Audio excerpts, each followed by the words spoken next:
Oh, we're live. Hi. We're live. Yay. Happy 11th episode. By the way, can you believe we've done this 11 times? I mean, not No. well, but we have Oh, done it 11 I times. say Just joking. perfectly. Um, this is sort of a growing, breathing organism. Guys, I went with the curly hair again this week because I got some good feedback. I'm hoping Sandra Valls comes on here and tells me how she likes my hair.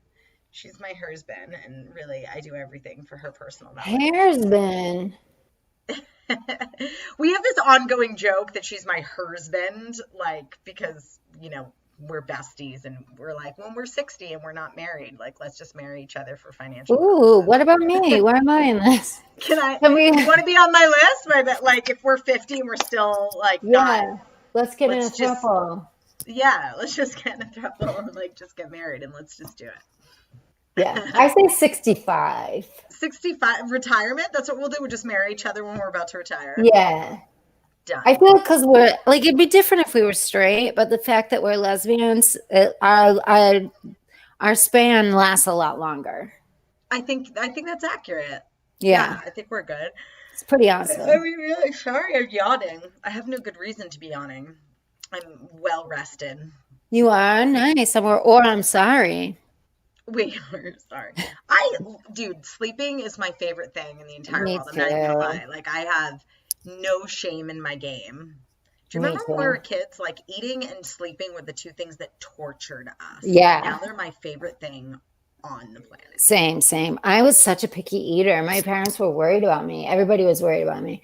My grandfather would like bang on the table, like, eat. And now I'm like, So, like, I was not a picky eater. I ate everything to the point where, like, I'm actually right-handed, but because I ate too fast and I would choke on my food, my parents made me eat with my left hand just to slow me down, that's, even though that's not my dominant hand. But now, like, 40 years later, I'm very proficient and ambidextrous only when eating. Like, I can't write with both hands.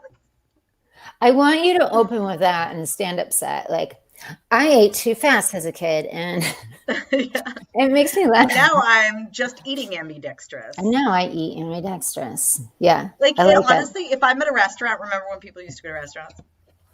Yeah, remember those And I have days? somebody like sitting really, especially in New York City, where somebody would be seated so close to me. If they were eating on with the same hand, you'd bump elbows. So I just Yeah. switched to the other hand. Oh Like, I my have that ability to be God. like, I'll just eat on the other side, and it's not an issue. It's a That's weird skill. that's a really great skill in New York, especially. Totally, because people, when you have only one dominant hand, you're like trying to eat, like, In New York, they must be like 3 people are allowed in. I don't even know how that's working. I had that thought today, like, because a friend of mine from New York was like, it snowed on the 16th. And I'm like, wait, what? It snowed. Oh my God. And I had that moment where I'm like, all of the outdoor seating and stuff in LA, like, it didn't occur to me, what are restaurants in New York going to do when the weather gets really cold and, like, you still can't do Yeah, outdoor seating? And it occurred to me because I'm like, why are people not like rushing to live here? I know. I thought, So before like 2020, something like 24,000 people a day moved to Los Angeles. This year is the exception to every rule on the planet, but how many people a day 24,000 people a day. I move to read it LA somewhere. a Like, day? don't quote me on this. I could be very wrong. Like, my sources of information are sometimes Facebook. How So many left? yeah, see, I don't know that statistic. That's probably relevant to see like Yeah. what the Have you I don't know. noticed traffic going way down? I've noticed traffic going down a little bit, but I still have moments like trying to get to downtown where 782 freeways all intertwine. Like, it's still a cluster. Why are you Um, going downtown? yeah, I know. I don't know. I actually had a meeting with, I don't want to disclose all these details online, Oh. about an actual vlog studio. Ooh, Where it's like a video ooh, vlog ooh. studio where like we'd be sitting across from each other, You but and I? yeah, where it's, and they're I doing get the to social see distance. you? Yeah, where there's panels between two people, but we're in the same studio. They're doing it now, and it's like a nominal fee too right now for the sessions, and we get to actually do this, but in a live thing, and they do a recording and allows you to stream like other videos if we had other stuff we wanted to show, and if we want this to evolve, it's like a really cool. Let's do it. Yeah, You think? wouldn't it be really? I think it would. I think it'd be fun. I mean, let's brainstorm. Yeah, I yeah, also yeah. think this platform works, or to do like a culminating episode. Like our Christmas episode is in the studio with blah, blah, blah. You know what I mean? Like Yeah. we can, I don't think it needs to happen every single week, but I think there's an opportunity if we do something special, Yeah. Or to once be a able to week, use a once a space month. where we can be together. Right. Be together. I know. It'd be so nice. We can make things together. Yeah. Yeah. Like we should do like a holiday Christmas decorating episode or something. Yeah. Yeah. There could I'll just be decorate. something I'll fun. decorate you, and you decorate. Oh my God, how funny would that be? I'll decorate. Well, I also had this idea for like Halloween because, my roommates are trying to put something together, and we're like, everybody's still trying to find these social distancing guidelines. And I thought, I had this moment where I'm like, wait a minute, this is the one holiday where it shouldn't be too awkward, because like, wearing a mask on Halloween is not weird. So I'm like, why don't you have a Halloween party where everybody has to have a masked costume? Yeah. Like, and that's just the rule. Like, it doesn't matter what your mask costume is, as long as it fits the, covering your nose and mouth and shit. And like, how fun would that be to incorporate it into, and then like you could full on have you'd still want to have a respect of social distancing, but I feel like it's the one holiday that doesn't need to be canceled this year. Right. Like you could trick or treat and everything. You just keep the kids 6 feet apart. And how much better is that for the people with the bags of candy when there's like 700 kids in your bags of candy and you're like, stand on the fucking X, stand, Yeah. That's a great idea. Like, I want to put out like pumpkins, like little pumpkins that are 6 feet apart, and be like, you have to stand on that pumpkin and then get your.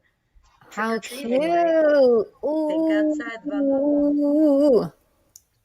I love it. Or I want to get a costume now that has that I can wear every day.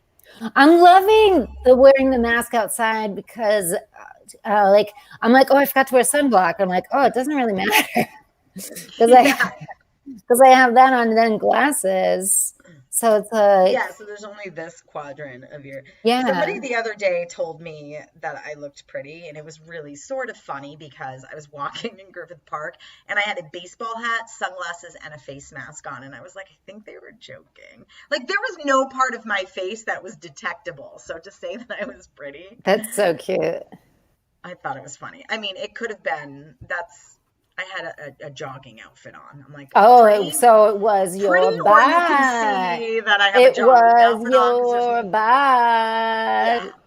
I'm like, I was your nasty ass fangs, and it didn't matter. I think people are desperate at this point. Was it a boy or a girl? It was a boy. Oh, of course. Which is always complimentary. Like, yeah. Sometimes when men hit on me, I'm actually honored because I like the fact that like people can't really tell that I'm gay. I'm like, I'm glad it's still not obvious when I have a backwards baseball cap on and a running outfit. Yeah, and sports bra. Yeah, and I'm like, still? Really? Still? Cool. All right. Yeah. Well, I think it's a challenge for men. You think? Yeah. Men love a challenge. I mean, we like a challenge too, right? You don't want someone that's just like, I love you, you're the best. Yeah, I had that dating. I mean, I don't know if we want to lead in with this, but I had that experience one time, and it was not. Was it your stalker the stalker you slept with? I feel inappropriate even disclosing this story. I feel like I can't do it online. But the only time I've ever been on a dating site ever in the history of my life, but this was like 2002. Like I was 22 years old. I just moved to LA. It was many, many years ago. And this girl was scary, desperate, but unfortunately she had a disability, which I'm totally cool with. But just like full transparency about who you are, I think is important, and you can be super sexy with a disability, definitely. Especially if you own a disability, it's harder than if you didn't have the disability. Because you know what was upsetting about it? It wasn't that she wasn't beautiful, because like I totally went out on a date with her. It's that she was so apologetic for her disability that made that unattractive. And I know that that's a process. So it wasn't the disability that bothered me. Do you know what I mean? And it's like, it's hard to talk about that because you don't want to, like, I don't want to come off wrong. But was it an extra leg? It was Don't actually tell me. it was lack of. Like, Oh, I was pretty close. yeah, so it wasn't an extra leg. It was actually lack of two legs. Like I don't know what the name of the disability was. So she had like a walker, and it was like they didn't fully develop. So she just like she had legs, but they weren't. You couldn't walk on these legs and whatever. Yeah. But like That's like a it did fetish for people. Do you know that's a fetish? really.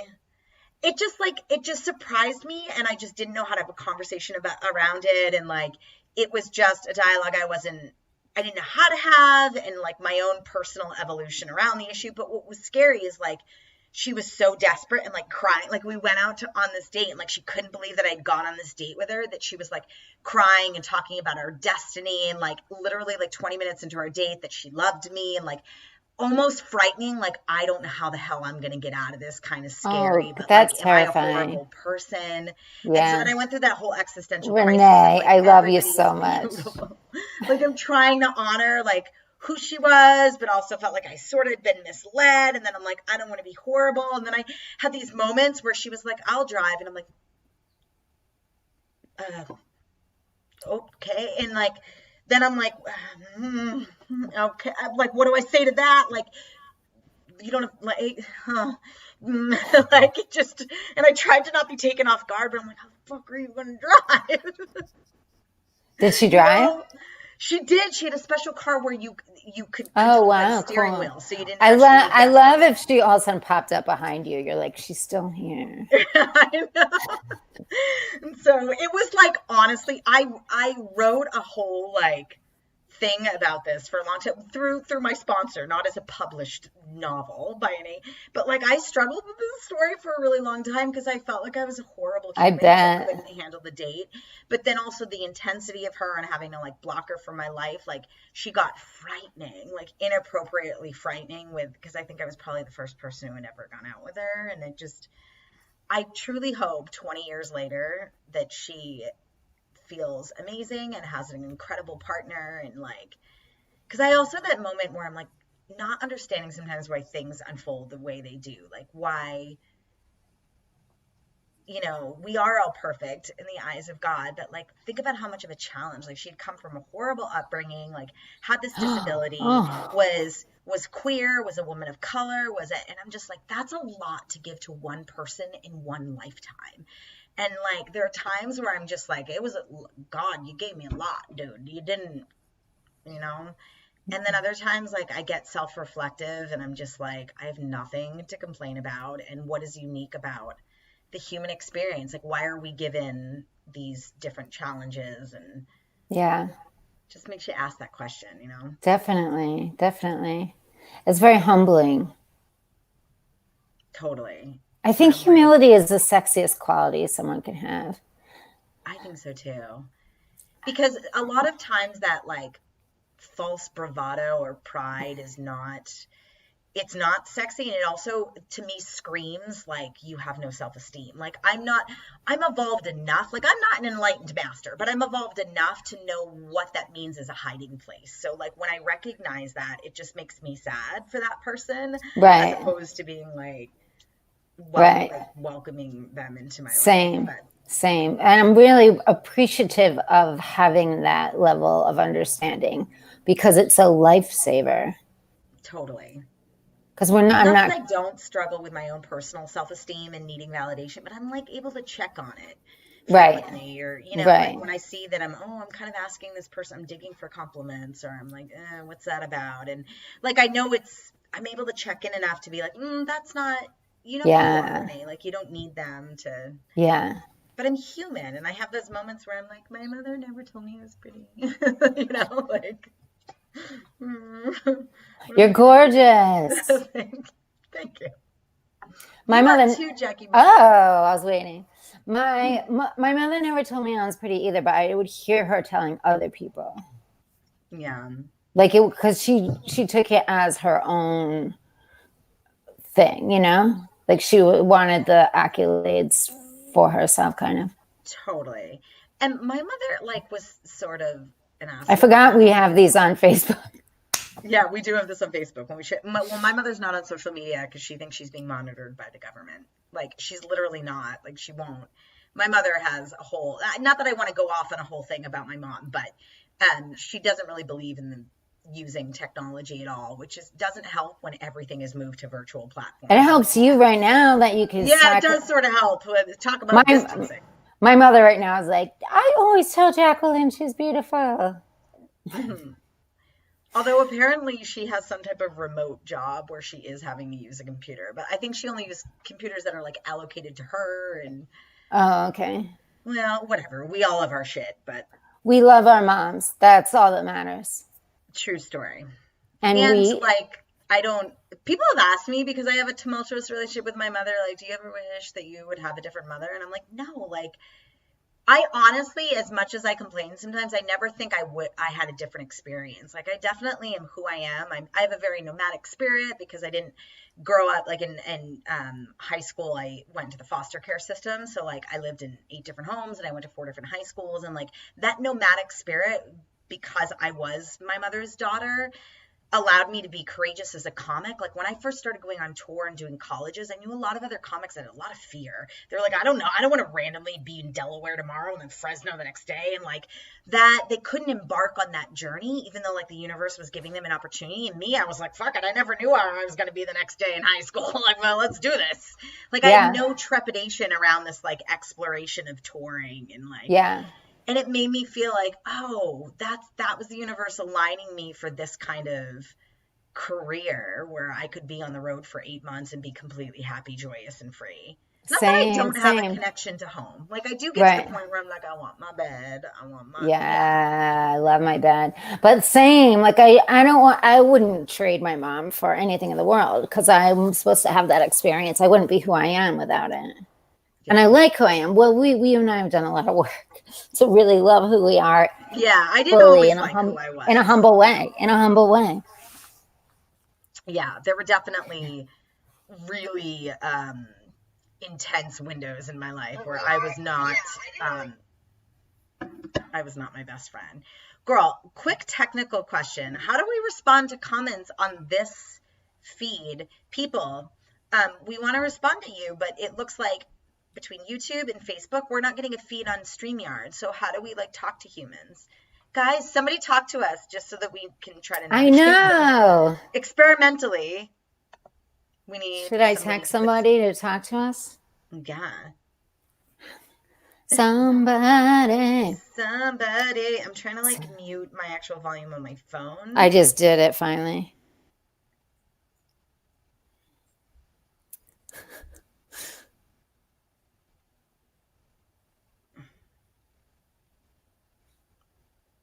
Look, you can see me looking down.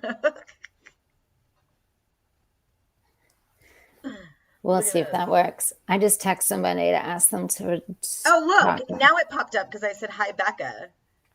Becca, talk to us. We need you to be our experimental person here.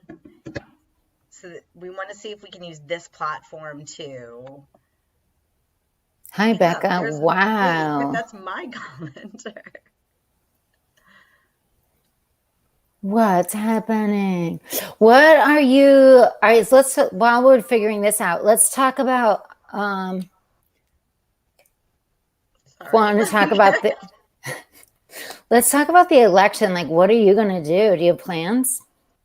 I do have plans, but can we just, before we talk about the election, talk about the angel on your shoulder? Because I can't compartmentalize. It's a cherub. Oh, it's a cherub. I'm staying at somebody else's house. It's not my cherub. The fact that it's just sitting there, like you bring up, I didn't see it originally, and then all of a sudden you bring up the election question and you like lean to the side and there was a cherub on your shoulder. Do you want to see it closer? I was like, wait, was that strategic before she launched that question? I don't know why it's killing me. Because this is a serious discussion. So I'm talking to people about it because there's been something like 40 million votes that have already been cast via I voted mail. Already. I voted already. Oh, then let's have this conversation because I am definitely voting on Tuesday. But like we're going to vote live. I feel like going live, like something in my gut was like old school. I'm a little nervous about the mail-in ballots, although a lot of people are having great success with it, feel confident about it.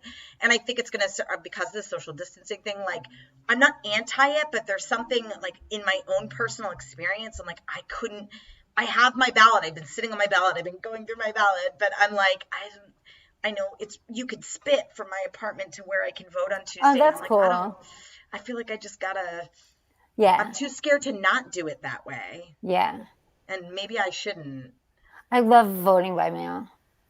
Do you? Because the primary election, I voted by mail the election before the last election, and it was so easy. And then the last one for Biden, that one, the line was so long, and it was the beginning of the pandemic, and I just was like, I don't want to wait. Yeah, I mean, I do, because I wake up at like 5 a.m. every single day. Every time I vote live, like I'm always the first person in line. Oh, okay. So that's fine. And it's not even weird for me. It's not a stretch for me. It's not like, oh God, I got to get up early today because it's voting. And, you know, even when I have that moment when my alarm goes off, I'm like, oh, the women's suffrage movement. You know what I mean? And I'm like, maybe I could set my alarm for a couple minutes early because, I don't know, people fought for me to have this right. So there's that. Right, right. But not that I wouldn't do by mail. I don't know why. No, I like it. I like that gusto of wanting to do it in person. And you get up early. I don't have a lot of fear in my life. So what's weird is when fear shows up for me, I just feel like this is like an incredibly important election.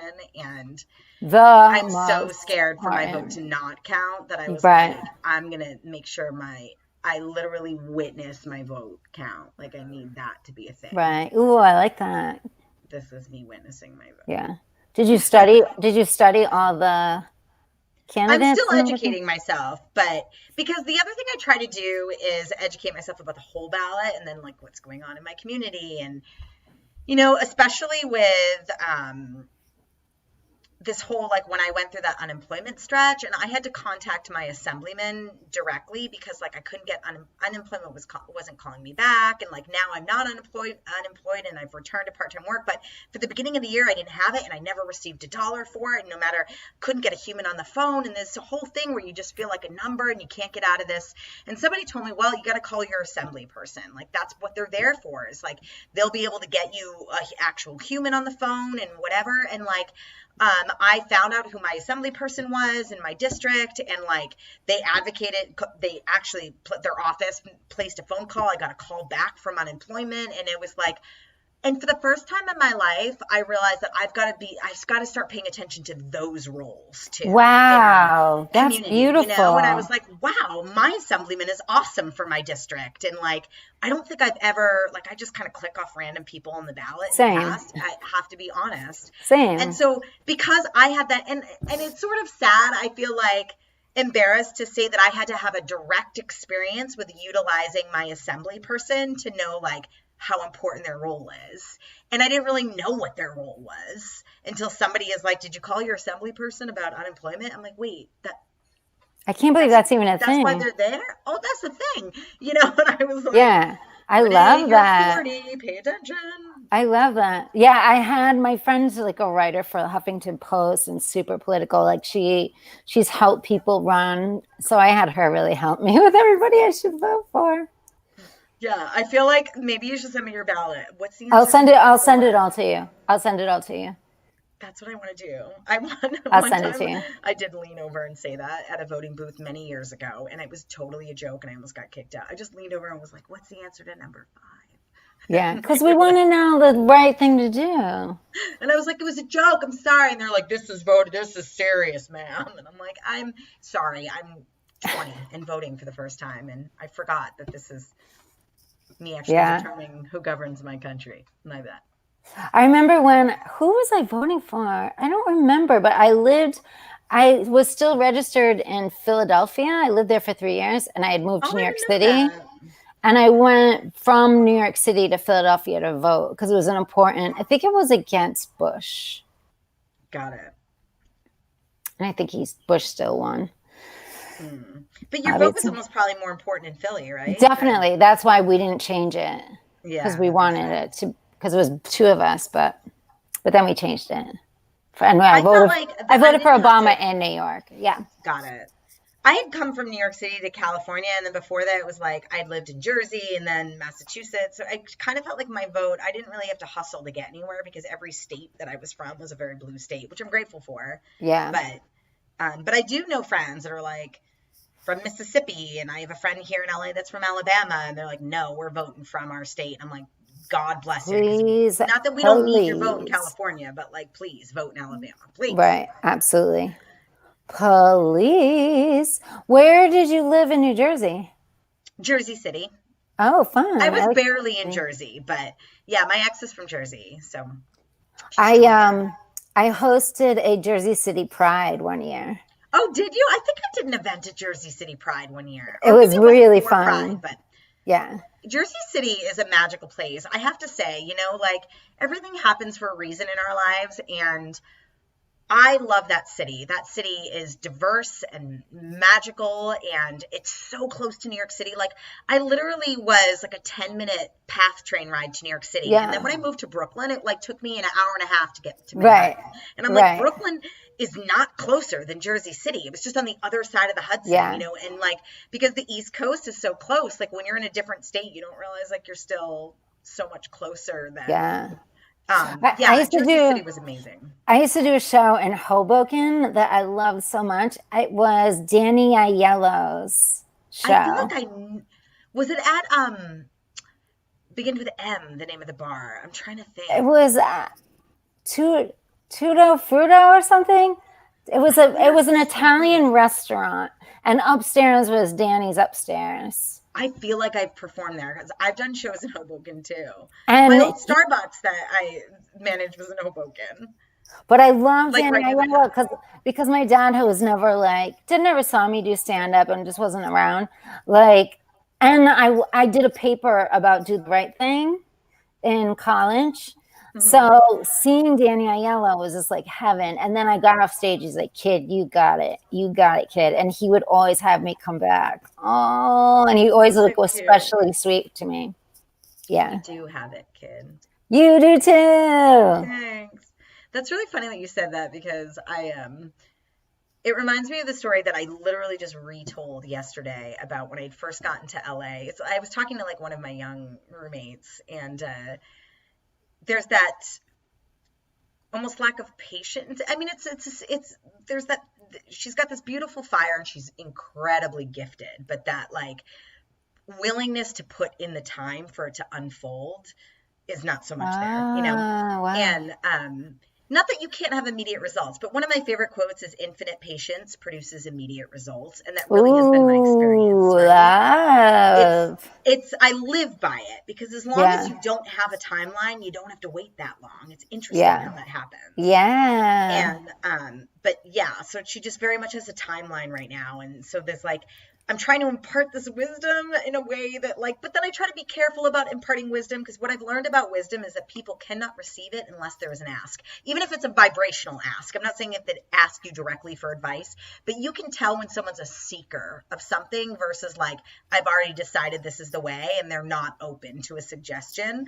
And sometimes I miss the mark. And so I end up proselytizing as opposed to inspiring, you know, based on like, being able to read someone's readiness. So I missed the mark on this.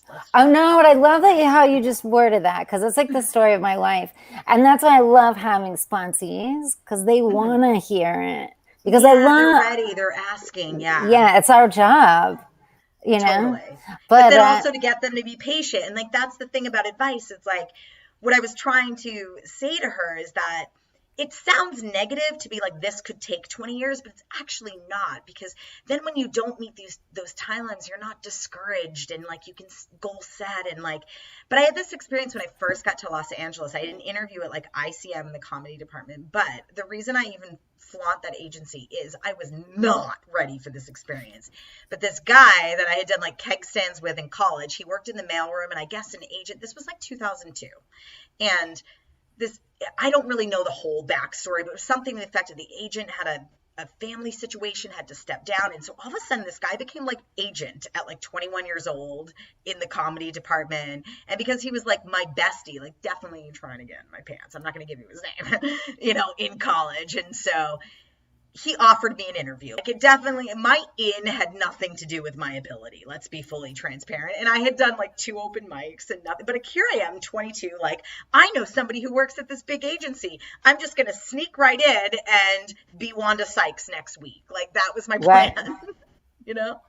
And so like I walked in, and then he had his like head agents there, and they were just kind of doing the breakdown of like how it works when they represent people at this agency. And I remember what he said to me is, we don't represent anybody at this agency until they've hit 1,000 stages. And I was like, 1,000 stages?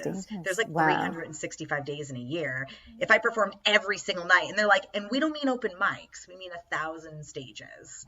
And so then, not that it can't be unpaid gigs. I'm whatever, sure but we've done it. We've done it now. So that's the end of the story, is that, so that became my goal. In 2002, I said to myself, I'm going to start tracking. I want to see when I hit 1,000 stages. And I hit my 1,000th stage in 2015. But like, I started this list in 2002. I love and it took that. me to 2015. And then all these experiences started happening, and I did get really good reps, and, you know, I started touring, and I got a college agent, and, you know, made my special, and all the stuff that happened after that. But I was like, it made me realize that if you look at any profession in the world, you really got to do it for about 10 years before you get proficient at it, Right. you know? Mm-hmm. And so it was just, that's what was missing, is it's not that like you had it, kid, but it doesn't mean like, there's something about acknowledging the kid side of you that's like, you haven't done the work yet, you're in it, you have a spark, you're on the road, but like, you got to stay in this path. Like, we're not just going to hand you a career, Jackie Monahan, because like, you almost wouldn't have been able to handle it. Kind of like I wouldn't have been I would be dead. Yeah. You'd be like, no friggin' way could I handle this platform, or, you know, So. Yeah, I thought it was going to be easy too. But yeah, I love what you said about like, because words don't teach. Like and I love that space of knowing when to share something and when not, because sometimes we tell people something that we're supposed to really be taking in. Mm-hmm. And so I'm really learning to not give unsolicited advice, and to take, if I go to give it, it's something that I need to hear.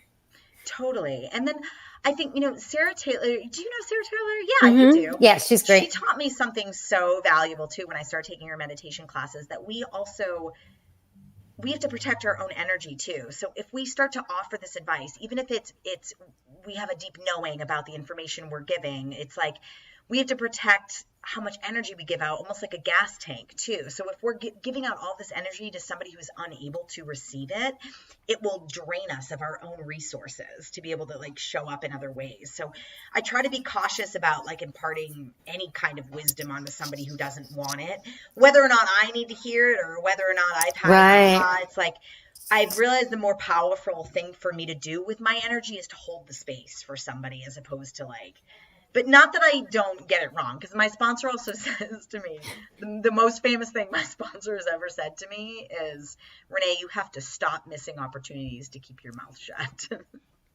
Wow. And I was like, yeah, I think I miss a few of those. Yeah. Probably. Me too, definitely. Like, I definitely miss opportunities. I think we're both probably doing so much better now that we're sober. Yeah. So that's why I'm like, I'm no enlightened master. Like, I've gotten better. I've definitely gotten You're good. You're great. You're great. In the movie, The Foxy Merkins that I made, it's all me just like rambling on and on and on and on to my, you know, the girl I'm in the movie with. It's really funny because it's kind of like me in real life. Isn't a merkin a wig for your vagina? It sure is. I'm so glad I knew that was. Yay me. That's so random that I knew Foxy that. Merkins. I feel like I know somebody with that last name. Anyway, sorry. So what are you doing for the election? So, I mean, I work later that day. Well, we have. Maybe we should do Never Normal from the line. Do it earlier that day while I'm in line. I think that Or Oh, maybe I'll do a pre-recorded video wow. that will then just screen later in the afternoon. Yeah, because we should do our thing just to give people, get people prepped up for it. Yeah, plus this will be the middle of the day. I feel like we definitely have to do something in our special election day thing. That actually would be a really great day to get into that studio. Yeah. Ooh, Because yeah. the thing about it too is that you can do commentary. Like they have other screens and devices, and you know what I'm saying? Like even if we didn't, I don't know if it would be too early for us to do that, but there's opportunities to use other stuff That's to so incorporate cool. into the same space. So I think for bigger moments, it could be a really fun thing for us to visit. Yeah. I love that idea. Plus, I just like want to see you and be near you and I hold you in my know. arms. Just want to hold you in my arms like this. I'm such a dork. I'm too. I've been doing this a lot since the pandemic. And Eric, if you're watching, but you're not, we have to plan something with Eric again because I have music video ideas that I want you to be a part of, and I really want him to Yeah. help us. Also, because I trust his work and even the stuff he showed us so far, I'm like, I kind of really want to work with him again. Yeah, Hear that? we gotta make a video for Never Normal, our rap. Yes, I've written some stuff. Girl, we gotta meet outside of this because I have Yeah. so much. This has been like sort of a crazy week, and I'm doing a bingo night in my artist community, a virtual bingo night, and to put all the pieces together has kind of taken a lot of time this week. But yes, let's plan a time to chat. Good. And I actually have to get off of Never Normal because I have a FaceTime conversation with the little boy that I used to nanny for in New York because it was his birthday. And so he called me to schedule an appointment for us to talk. He's 6. That's adorable. I love And I it. was like, yes, I will set time aside for you after Never Normal. That's adorable. That's And gonna be we so will talk. rewarding. Actually, maybe I think he's 8. Sorry, he's 8. Yeah, that's gonna be so rewarding. That's He's beautiful. so cute. Like I kind of miss him, and he's sort of a miracle. Oh, I love you. I love you too. You're beautiful. You're beautiful. You're beautiful. I'll see you next week, but let's Okay. talk before that. Yeah, please.